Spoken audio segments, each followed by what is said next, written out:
O'Reilly.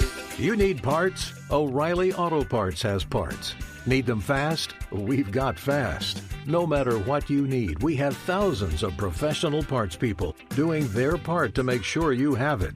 Product availability. Just one part that makes O'Reilly stand apart. The professional parts people. O'Reilly Auto Parts. Outdoor adventure won't wait for engine problems. Things like hard starts, rough performance, and lost fuel economy are often caused by fuel gum and varnish buildup. Seafoam can help your engine run better and last longer. Simply pour a can in your gas tank. Hunters and anglers rely on Seafoam to keep their engines running the way it should the entire season. Pick up a can of Seafoam today at your local auto parts store or visit seafoamworks.com to learn more. There's nothing like snook hook sets at dawn or catching a tarpon in the moonlight. Find your next fishing trip made easy on fishingbooker.com and experience the magic of the Sunshine State or any other destination on your fishing bucket list. Book a blue water adventure in search of sailfish or go snapper fishing with the kids. With over 6,000 captains and trips to choose from, planning your next one just got a whole lot easier. Download the Fishing Booker app on the Google Play or App Store or visit them online at fishingbooker.com to book your trip today.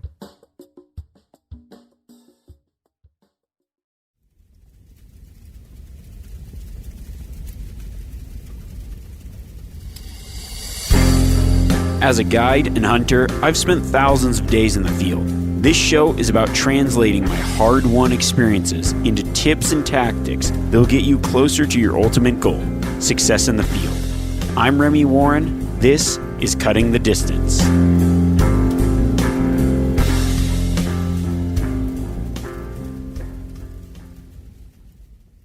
Now picture this. You're bugling at a bull and he's all fired up. He calls back and everything you do is right. It seems like this bull's going to come right to where you want him to, right into bow range. But you're hunting in a fairly open area, and you just, for some reason, can't get this bull any closer than maybe that 100, 120 yard, maybe 150 yard mark. The bull just keeps hanging up out of range. What can you do, and why is that bull hanging up? You may not really be doing anything wrong. That bull is just as close as he needs to be and is letting his eyes do the rest of the walking. So, on one hand, congrats, you tricked his ears and his nose as well. But how do you trick his eyes? This week, I'm going to break down the use of a cow elk decoy and how employing them adds success. But first, I want to share my favorite story of decoys and karma.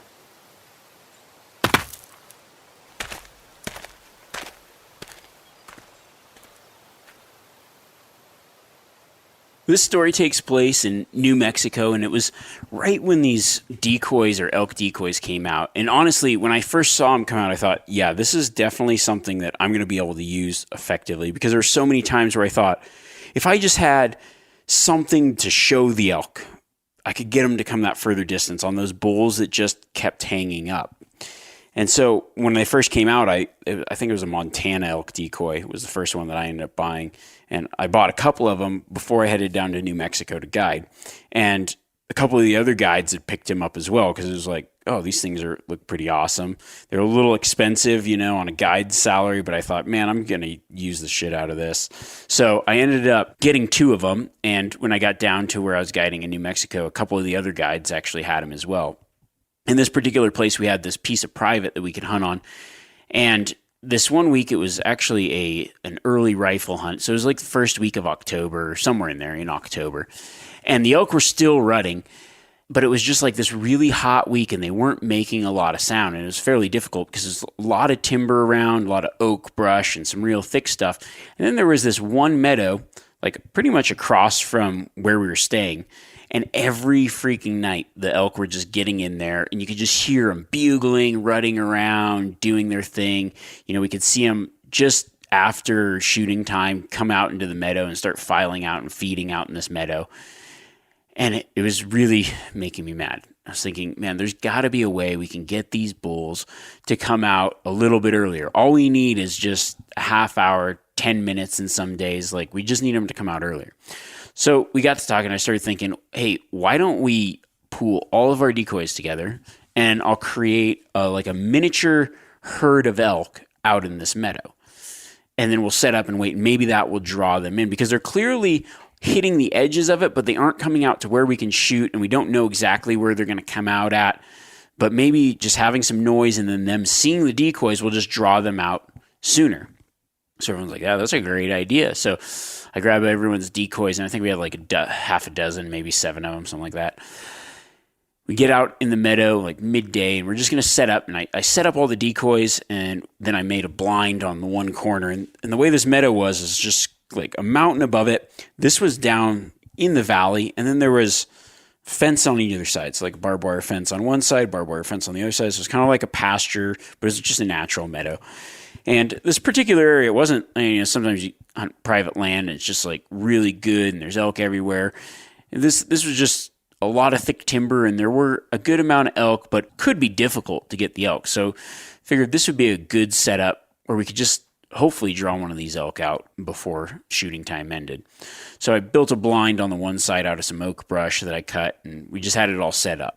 And so I just start calling, and about like maybe 2 hours before sundown, just start letting out a few bugles kind of back in the timber behind us, and then just some cow calls out in the direction of the meadow, hoping to maybe entice some eyes, maybe some elk cruising by, or just let them know, oh, there's some elk out here. So it's about maybe an hour and a half before sundown, something like that. And there's a road in the bottom, and it actually went onto some public land, but like a ways down the road. And so I see like this Jimmy just like driving down the road at about 100 miles an hour. I'm like, whatever. And, we were a ways away. And so we're sitting there, and I wasn't thinking anything of it. And now I'm like, okay, it's about that time when we should start seeing something. So I'm throwing out some more cow calls and, really getting into it. And we're watching and glassing the timber. And kind of back where I expected the elk to be, I'm glassing, and I see some movement. I'm like, dude, there's some movement back there. But I was like, what the heck? And sure enough, this dude pops out like in the middle of our meadow. And I'm like looking at him through the binoculars. I'm like, what the heck is going on? He's got like a face mask on, and he's carrying like a Bushmaster AR like style 223. We stand up, and we're like, hey, dude, what's going on? And he's like a ways across the thing, like 400 yards, 300, 400 yards across the meadow. And he immediately realizes that the elk that were out there were not actually elk. My summation is he was cruising down on the road, looks up, saw those decoys, and then decided that it was going to be a good idea to sneak in there. So I've got like my video camera too, because I had it all set up. So I zoom in, and I'm filming this guy, and he's got like, he's full face masked up, definitely poacher parrying around. And he definitely wasn't like the most agile dude either. So he's kind of a big guy. Now he knows that he's been caught, and he's going to get out of there as fast as possible.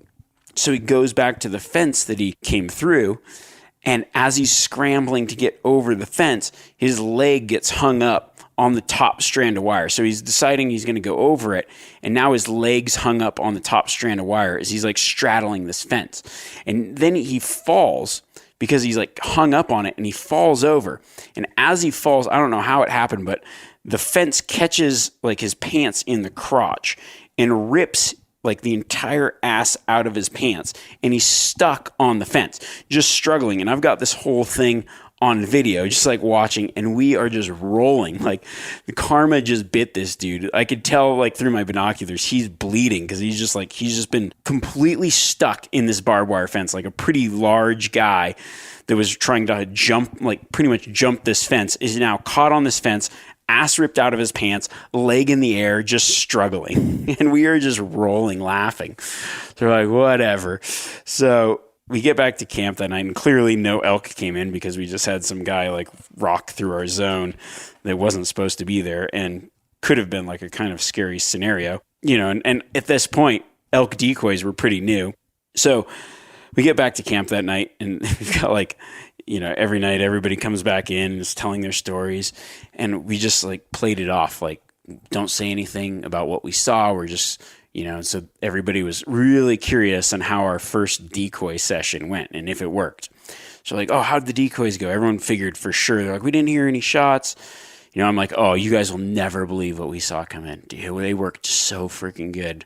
And everyone's super excited. Like, what'd you see? What'd you see? So we're like, okay. So I had the video teed up with the TV off, and I had it all plugged into the TV, and it was all ready, and everyone's sitting around in the living room. And we flipped the TV on, hit play, and it's just this dude just splayed open, caught on this barbed wire fence, struggling and flopping around. And everybody is just rolling laughing. They're like, what the hell happened? Oh, man. So, of course, we didn't get an elk that day. But that did not deter me from trying it again. So I guess it was the next day or maybe 2 days later. I'm like, all right, we're going to do this again. We learned our lesson, even though nobody should have been trespassing. There's a million no trespassing signs. Whatever. We just tucked them back on the other side where it's clearly invisible from anywhere that you could see, and tried again. And sure enough, I start cow calling early. There's still quite a bit of daylight out, maybe an hour before sundown. A nice 5-point bull walks to the fence. I can see him walking in the timber on the other side, stops, jumps the fence, starts walking in. He's walking right to those decoys. And then he kind of gets this look like, oh, what's that? Bobbing his head back and forth. And then he comes straight in. My hunter lines up, boom, shoots, and drops the bull. And that was the first time I successfully used elk decoys in bringing in an elk.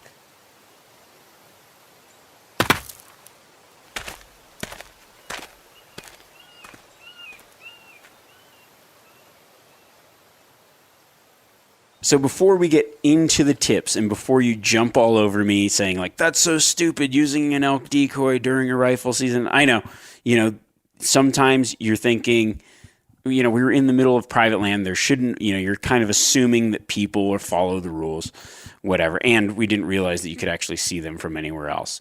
We learned that and then altered our plan. They were pretty new then, but it was definitely legal to use the decoys during the rifle season. Then that wasn't even a thing. I don't even know. Maybe there's places you can't use them now. We were in the middle of a large piece of private land. There shouldn't have been anyone there, and there shouldn't have been, clearly, like, it was very well marked. The person definitely knew they were breaking the law moving in on those elk, like especially the whole face mask and light caliber rifle lent me to believe that that's what was going on. It was definitely a poacher. So, that in mind, that was pretty much the only bad incident that I've had with elk decoys, and just so happened to be one of the first instances with them. But on the flip side, use some common sense when using them. Don't do something stupid. Oh, also, here was another thing. There was no cow seasons in that area, just bulls only. So I was using cow decoys thinking, that's a good indicator. No one can be shooting cows. Well, in this particular instance, it necessarily didn't work. But before I even talk about it, yes, use some common sense. Don't do something stupid. And also, if you're a hunter, make sure of your target. Like, you shouldn't be shooting at something that you don't know what it is. And he clearly figured out that they were decoys pretty damn quick. Like, he didn't even have to throw his gun up on it. He didn't even have binoculars, but he realized like something was weird with the whole scenario. You could tell by the way he was moving and his whole posture and expression before I even had to make a noise. So they should be fairly identifiable if they aren't elk, but every once in a while, just use common sense. Whether you're the hunter that's not having a decoy and you just see elk, or you are the one with the decoy, use some freaking common sense. O'Reilly Auto Parts are in the business of keeping your car on the road. O'Reilly Auto Parts offer friendly, helpful service and the parts knowledge you need for all your maintenance and repairs. If you're confused about what part you need, like what wipers are going to be the best, what replacement headlights are going to be the best, go into O'Reilly and talk to the people that work there, because they're great and they're super friendly, and they'll get you squared away where you walk out knowing you got the right thing. They've got thousands of parts and accessories in stock, either in-store or online, so you never have to worry if you're in a jam. Do you need your windshield wipers replaced? You need a brake light fixed? You need some quick service? They'll help you find the right part or point you to the nearest local repair shop for help. The professional parts people at O'Reilly Auto Parts are your one-stop shop for all things auto do-it-yourself, and you can find what you need in-store or online. Stop by O'Reilly Auto Parts today or visit us at O'ReillyAuto.com/meateater. That's O'ReillyAuto.com/meateater. We've all seen plenty of gadgets and fads come and go, but here's one product that stood the test of time: Seafoam Motor Treatment. Lots of hunters and anglers know that Seafoam helps engines run better and last longer. It's really simple. When you pour it in your gas tank, Seafoam cleans harmful fuel deposits that cause engine problems. I'm talking common stuff like hard starts, rough engine performance, or lost fuel economy.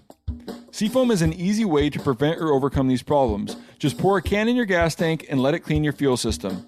You probably know someone who has used a can of Seafoam to get their truck or boat going again. People everywhere rely on Seafoam to keep their trucks, boats, and small engines running the way that they should the entire season. Help your engine run better and last longer. Pick up a can of Seafoam today at your local auto parts store or visit seafoamworks.com to learn more.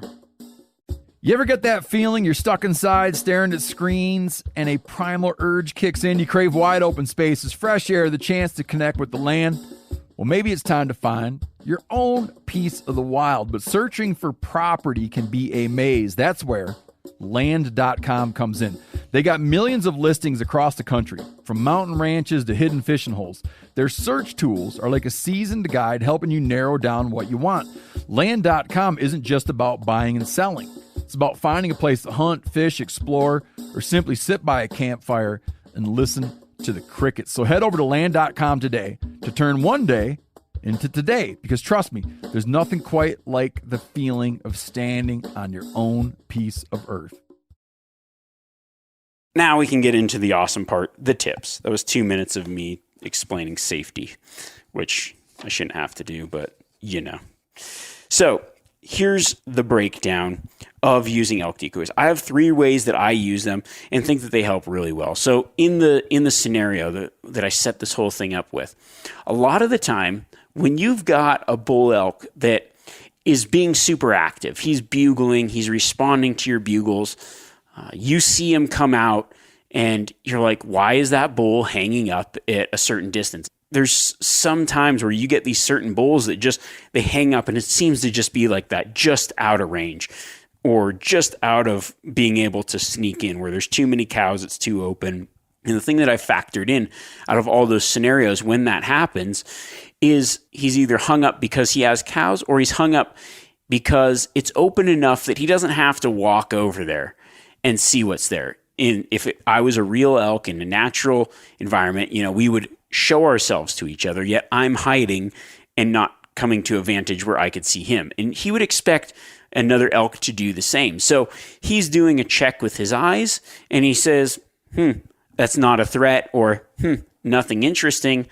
I'm just going to keep calling from here. If that bull wants a piece of this, he's going to have to show himself, and we're going to do this like gentlemen. We're going to duel. So that's where this visual aid comes in. Now, yeah, he's probably looking for a bull, but throwing out a cow as a visual aid is a good thing to say, oh, there are some elk over there.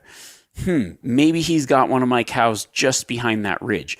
And I found that using that decoy as a visual aid in certain scenarios works really well to get those bulls that just happen to be hanging up. And it works really well in open country or where it's like sparse enough timber. I've used them in pondo forests where it's just not a lot of thick canopy. The elk doesn't really have to get close to see what's going on. And there's a lot of places where there's a lot of elk like that, and the challenge in calling them in is the fact that they can see a little bit further than maybe something in some dark timber. So having that visual aid can work really well. But you just have to know how to use the decoy right. And I've messed around with them long enough and in as many different creative ways as possible to know what works and what doesn't. What doesn't work is walking behind the decoy and using that to block your silhouette in like a direct way that the elk can see you, because for the most part, the cadence isn't right, something's off, and it generally doesn't work. I have used it in times where I need to move, but I'm like in enough timber where it's not direct, but I'm just kind of holding it and carrying it, but not trying to stalk behind it. Stalking behind it for me personally hasn't really worked too well. I have used it to draw behind. I've used it also as kind of a blind in the open when I get a bull fired up, but for some reason, stalking behind it doesn't necessarily seem to work that well. What does work is a system kind of like you would do for geese, flagging. So what I like to do is, in this particular scenario, I've got a bull that's hanging up. It's open enough. Maybe there's a roll or a contour. What I'll do is I'll throw that cow elk decoy up while that bull's looking away, sees it. I'll be hidden. I'll be doing my calling. Then when that bull looks away or whatever, I will move that elk decoy down and then continue the calling. So he kind of has this thought in his head, like, I saw something. It was supposed to come my direction, come to me, yet now it's disappeared. Where is it? And that curiosity, I've drawn in a lot of bulls. Now, another setup that I've used decoys with a lot of success is actually kind of a play on that first scenario of in the meadow, like creating this visual aid in a very open space where I'm planning on ambushing an elk. And over the years, I've honed that to get a little bit better at understanding how to set the decoys, where to set them. But it's worked pretty well as far as getting elk to draw to your location. And that tactic works a lot in later or as well as like pre-rut. When you don't have a lot of calling activity, maybe the elk are going to be kind of quiet, but you can spot them. However, you can't spot them during enough time to make a stalk, or it's too open to make a really good stalk. So what I generally do is in those scenarios, maybe the elk aren't making a lot of noise where you're at, but you can spot them, and you're spotting them in a meadow. Let's say a meadow that's 500, 700 yards wide or long. And those elk can pop out in multiple places from the timber. They aren't calling, but every day they just happen to be feeding. So what I like to do is I'll be glassing in the morning. I'll glass those open feeding areas, or maybe it's in an area where you can't glass, but you've got these meadows or parks or whatever, and you see the elk coming out. They're coming out quiet. How do you get them to your location or set up in the right spot? So what I'll do is I'll figure out where they were in the morning. I'll watch, and then I'll go and set up a blind very close to where they went out, kind of set up just off of that, and then set those decoys just off the edge of me. So what I'm planning on doing is when those elk come out, the first thing they do is they look around, they see there's other elk out there, it immediately drops their guard. Now they might be more like keyed in on those elk, but in combination with that calling, it draws them to your location. And I've had a success doing that where I've spotted the elk in the morning, I go in there midday, get set up, throw out some calls just like I did in the story. And then as those elk come out to feed in the evening, it draws them to my location. The only thing that sometimes doesn't work as well with that is if there's a lot of cows, it will draw that lead cow often first. But there's many times where I've had it happen. I try to set it up in a visual spot. I could even do it across from where the elk were. And I've had the elk come out, cows and bull, and then that bull will just kind of see those cows and go like, oh, fresh meat. And then go down there and check it out. Boom, bow range. And so that's a really good way to draw an elk to your position using those decoys. They kind of walk in a little weird to them because they aren't moving, but you can throw out some cow sounds. You can even bugle back into the timber behind you. And that sometimes incites that bull to bugle and then come in and check it out. And he'll generally try to circle them. So when I set up that scenario, I try to set up, obviously, I'm downwind, and you want to be downwind of where you think those elk are going to come out, and then try to anticipate how that elk's going to circle and try to intercept that elk as he circles for a shot. So one of the ways that I do that is like I'll set those decoys out, and then I might be up like in the middle of the meadow more, hiding or in some way where that bull might kind of circle, but he's fixated on those decoys, and that draws his attention where I have enough timing to get up, aim, and shoot. And so that's just another way that you can use them. And then probably the third way, and the way that I use it the most, is when I'm hunting by myself. So I do a lot of elk hunting by myself, a lot of elk calling by myself solo. Honestly, I would say calling elk when you're by yourself, or if you aren't going to stalk, is a lot more difficult than if you have someone calling or you're calling for someone else. And the reason is because elk do tend to hang up at a certain distance because there's this natural expectation that two bulls should collide.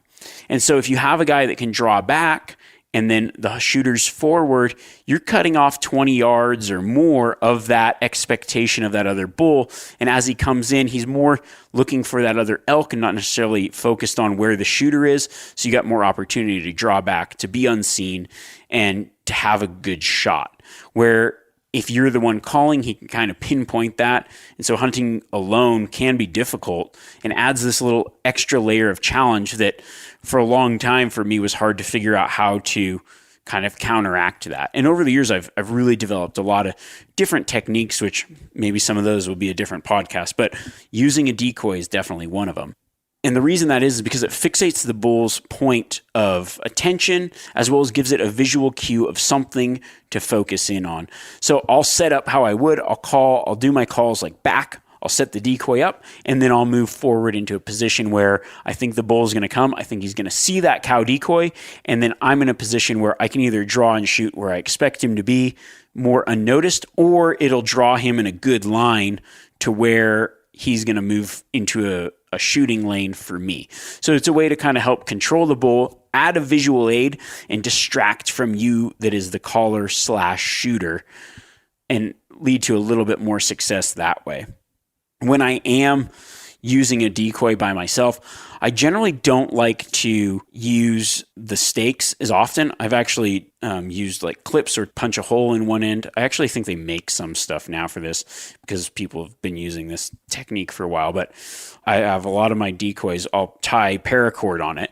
And if I'm in a timbered area, I just hang it on a tree. So I don't have to waste that time trying to get those stakes into the ground if I'm in a timbered area, and then I'll keep the stakes in my backpack or whatever.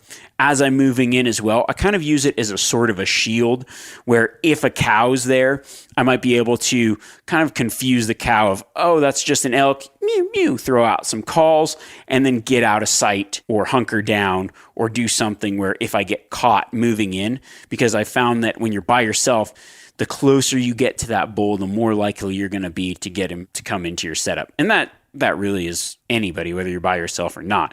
That's just my strategy. But having that decoy as a sort of a shield really helps. Now, a couple things you want to be careful of. If you're using as a shield, just make sure you aren't like rocking up on some other dude that's calling at you. Also, another thing to think about is just as you're moving, I kind of like to have my hands free where I can glass and be ready on the bow and other things. So sometimes just having that decoy available and out in front of you can be difficult to maneuver with, but it's definitely worth it to add that extra point of attention to draw that bull to your location and give him a visual aid, especially in more open country.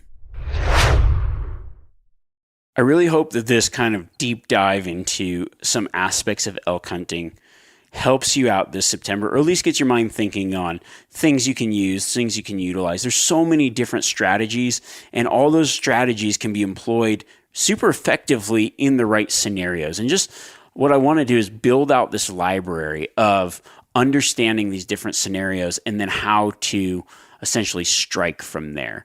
And the more you can grasp that and know what moves to make when, I promise you're going to be a lot more successful. It's like a broken record saying probably 10% of the guys take 90% of the elk every year. It's just that the same guys who understand elk behavior and understand what moves to make, elk hunting can be extremely easy. For people new getting into it, it can be extremely difficult. I've read so many statistics of, for most people, just to shoot an elk, it takes 5 to 7 years. And that's because that's that learning curve. And then they get in there and it's like, okay, it took them 7 years to get their first elk, and now they're shooting elk every year. But what I want to do is I want to cut that learning curve time down to listening to this, understanding, and taking so many years of just elk experience into the field with you. You could be successful in your first year and every year with just that knowledge and that learning gap decreased. So I really hope that this helps you. And if you haven't elk hunted yet, keep thinking these things. So we're going to keep building this out. I'm going to go back and we're just going to compile like some of my favorite tips of things that I think you should think about as it now rolls over into September. You should be gearing up, getting everything ready. And I just want a few of these other tips at the top of your mind, because really I could pin down 1,000 elk tactics and how to operate each one. And over the course of the life of this podcast, hopefully we can build that out. So I hope you've enjoyed it. As a reminder, if you are going out hunting or you like these tips or whatever, seriously tag me in social media and other things. I love seeing that. I mean, I've gotten some pretty awesome success photos from people, early season archery, talking about specific episodes that so many people brand new to mule deer archery hunting have been sending me pictures of some awesome bucks they've taken just with some of the tactics that they've learned through this podcast. That's some of my favorite stuff to see. So please send those out. I'd love to share those and tag you back in them or whatever. So I really appreciate that. And then thank you guys so much for the comments and the good ratings. If you don't subscribe or have friends that you're hunting with or know people that would like this podcast, share the knowledge, man. It's like, might as well have everybody in your crew understanding what you know and helping them kind of cut the distance of the learning curve as well. So if you could share these, that would be great. I really appreciate it. I hope you've enjoyed it. Feel free to shoot me a message either at Remi Warren on Instagram or Remi@themeateater.com. I want to get into a few question and answers here coming up. And then good luck this September. I hope that you can take all this stuff you've learned and be successful. I actually know that you will be. So congratulations on your success preemptively. Until next week, don't go chasing elk decoys. Stick to the live elk that you're used to.